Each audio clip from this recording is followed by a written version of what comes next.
Bisa apa enggak kita sebagai anak Tuhan itu percaya dengan sia-sia kepada Tuhan? Firman Tuhan ngomong gini, 1 Korintus 15 ayat 1-2. Dan sekarang saudara-saudara, aku mau mengingatkan kamu kepada Injil yang aku beritakan kepadamu dan yang kamu terima dan yang di dalamnya kamu teguh berdiri. Oleh Injil itu kamu diselamatkan asal kamu teguh berpegang padanya, seperti yang telah kuberitakan kepadamu, kecuali kalau kamu telah sia-sia saja menjadi percaya. Dalam versi bahasa Inggris itu dibilang begini, otherwise you have believed in vain.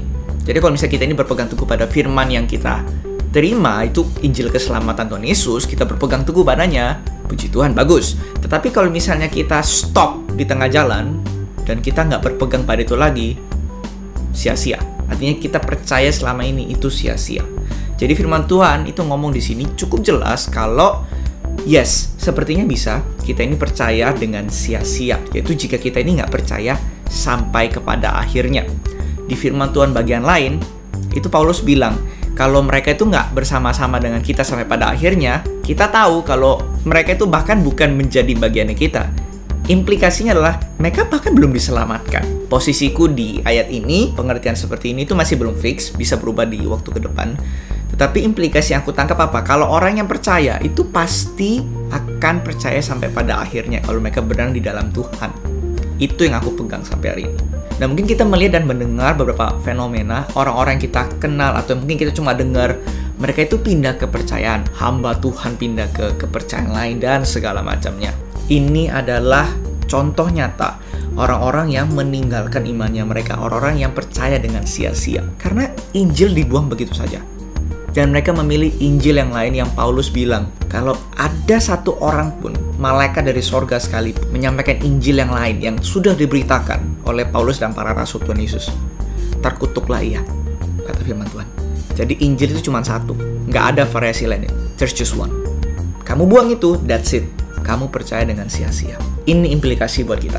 Ini kita nggak ngomong semua ya, tapi kayak intisari dari Injil itu sendiri. Tentang berita keselamatan siapakah Yesus itu dan apa yang kita perlu ketahui tentang keselamatan.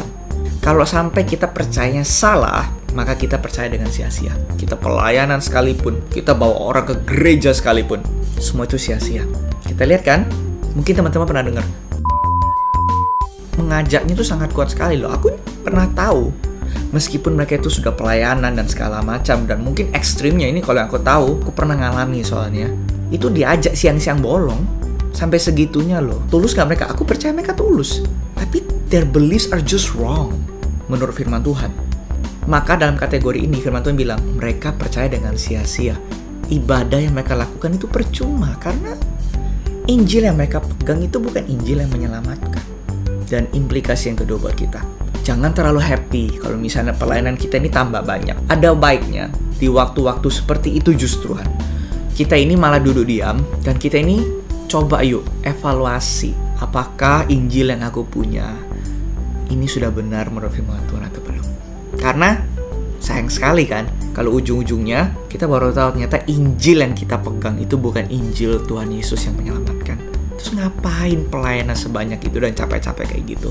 Itu namanya percaya yang sia-sia. Pastikan fondasi kita ini benar, itu Tuhan Yesus dan apa yang dikatakan di dalam firman. Dan paling utama tentunya ya, Injil keselamatan. Itu harus benar, nggak boleh salah. Then, baru kita bisa bangun di atasnya dengan pelayanan, dengan hidup buat Tuhan dan segala macam. Karena kalau percaya kita salah, apapun yang kita lakukan setelah itu sia-sia, kata firman. Karena ingat, foundation is everything. Wrong foundation, rumah yang kita bangun, itu akan hancur ujung-ujungnya.